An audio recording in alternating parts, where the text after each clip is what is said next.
بادشاہ کا خواب، لوہار اور 3 شرطیں۔ عبداللہ طاہر جب خراسان کے گورنر تھے اور نیشاپور اس کا دارالحکومت تھا تو ایک لوہار شہر برات سے نیشاپور گیا اور چند دنوں تک وہاں کاروبار کیا اور پھر اپنے اہل و عیال سے ملاقات کے لیے وطن لوٹنے کا ارادہ کیا اور رات کے پچھلے پہر سفر کرنا شروع کر دیا۔ انہی دنوں عبداللہ طاہر نے سپاہیوں کو حکم دے رکھا تھا کہ وہ شہر کے راستوں کو محفوظ بنائیں تاکہ کسی مسافر کو خطرہ لاحق نہ ہو۔ اتفاق ایسا ہوا کہ سپاہیوں نے اسی رات چند چوروں کو گرفتار کیا اور امیر خراسان عبداللہ طاہر کو اس کی خبر بھی پہنچا دی، لیکن اچانک ان میں سے ایک چور بھاگ گیا۔ اب سپاہی گھبرا گیا کہ امیر کو معلوم ہو گیا کہ ایک چور بھاگ گیا ہے تو وہ ہمیں سزا دے گا۔ اتنے میں انہیں سفر کرتا ہوا یہ لوہار نظر آیا۔ انہوں نے اپنی جان بچانے کی خاطر اس بے گناہ شخص کو فوراً گرفتار کر لیا اور باقی چوروں کے ساتھ اسے بھی امیر کے سامنے پیش کر دیا۔ امیر خراسان نے سمجھا کہ یہ سب چوری کرتے ہوئے پکڑے گئے ہیں، اس لیے مزید کسی تفتیش و تحقیق کے بغیر سب کو قید کرنے کا حکم دے دیا۔ نیک سیرت لوہار سمجھ گیا کہ اب میرا معاملہ صرف اللہ جل شانہ کی بارگاہ سے ہی حل ہو سکتا ہے اور میرا مقصد اسی کے کرم سے حاصل ہو سکتا ہے۔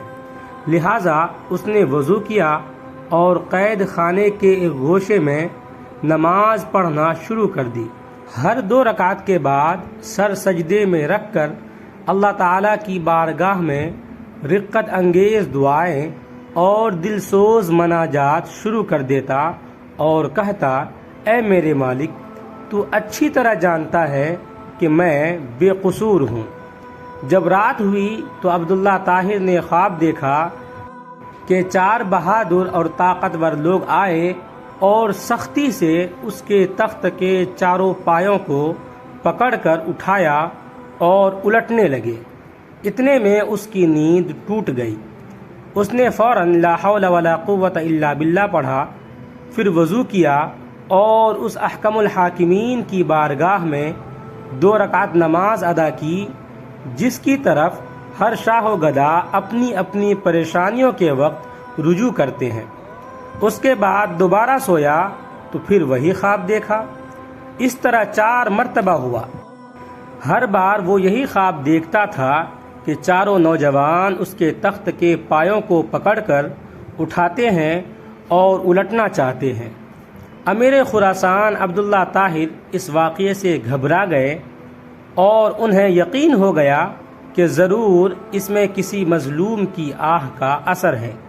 جیسا کہ کسی صاحب علم و دانش نے کہا ہے، لاکھوں تیر اور بھالے وہ کام نہیں کر سکتے جو کام ایک بڑھیا صبح کے وقت کر دیتی ہے۔ بارہا ایسا ہوا ہے کہ دشمنوں سے مردانہ وار مقابلہ کرنے اور انہیں شکست دینے والے بوڑھی عورتوں کی بددعا سے تباہ و برباد ہو گئے۔ امیر خراسان نے رات ہی میں جیلر کو بلوایا اور اس سے پوچھا کہ بتاؤ، تمہارے علم میں کوئی مظلوم شخص جیل میں بند تو نہیں کر دیا گیا ہے؟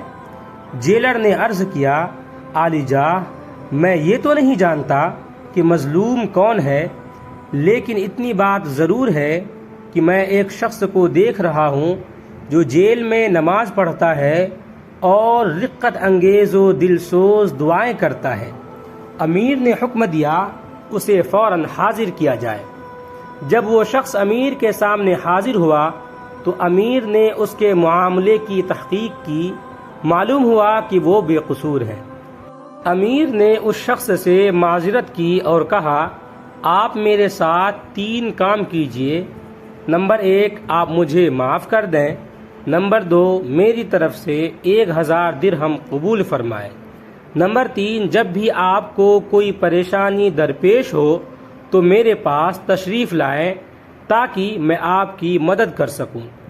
نیک سیرت لوہار نے کہا، آپ نے جو یہ فرمایا ہے کہ میں آپ کو معاف کر دوں تو میں نے آپ کو معاف کر دیا، اور آپ نے جو یہ فرمایا ہے کہ 1000 درہم قبول کر لوں تو وہ بھی میں نے قبول کیا، لیکن آپ نے جو یہ کہا ہے کہ جب مجھے کوئی مشکل درپیش ہو میں آپ کے پاس آؤں، یہ مجھ سے نہیں ہو سکتا۔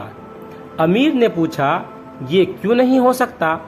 تو اس شخص نے جواب دیا کہ وہ خالق و مالک جو مجھ جیسے فقیر کے لیے آپ جیسے بادشاہ کا تخت ایک رات میں 4 مرتبہ الٹ سکتا ہے، اوندھا کر سکتا ہے، تو اس کو چھوڑ دینا اور اپنی ضرورت کسی دوسرے کے پاس لے جانا، یہ تو اصول بندگی کے خلاف ہے۔ میرا وہ کون سا کام ہے جو نماز پڑھنے سے پورا نہیں ہو جاتا کہ میں اسے غیر کے پاس لے جاؤں؟ یعنی جب میرا سارا کام نماز کی برکت سے پورا ہو جاتا ہے تو مجھے کسی اور کے پاس جانے کی کیا ضرورت ہے؟ یہ تھا ان کا اللہ پر پکا ایمان، اور اس طرح تھی ان کی نمازیں جس سے وہ اللہ تعالیٰ سے اپنی ساری ضرورت پورا کروا لیا کرتے تھے۔ اور ایک ہم ہیں کہ پوری عمر نماز بھی پڑھتے ہیں اور پریشان بھی رہتے ہیں۔ آخر ایسا کیوں؟ اس لیے کہ ہماری نماز میں وہ خلوص نہیں جو ان کی نماز میں تھی۔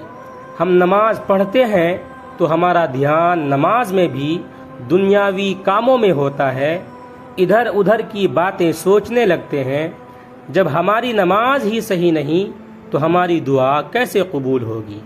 اللہ سے دعا ہے کہ وہ ہمیں رب چاہی نماز پڑھنے کی توفیق عطا فرمائے، آمین۔